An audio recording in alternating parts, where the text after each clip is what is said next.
సుగుణాలతో సుగుణాల మెట్లపై నడిపించి కనిపించు అయ్యప్ప స్వామి.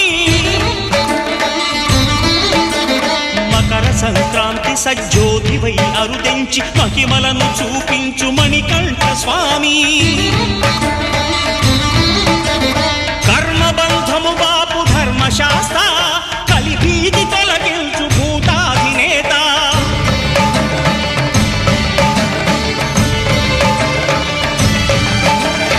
అయ్యప్ప దేవాయ నమః, అభయ స్వరూపాయ నమః. ఆద్యంతరహితమౌ నీ విశ్వరూపం, అజ్ఞానతిమిరము నణచు శుభదీపం.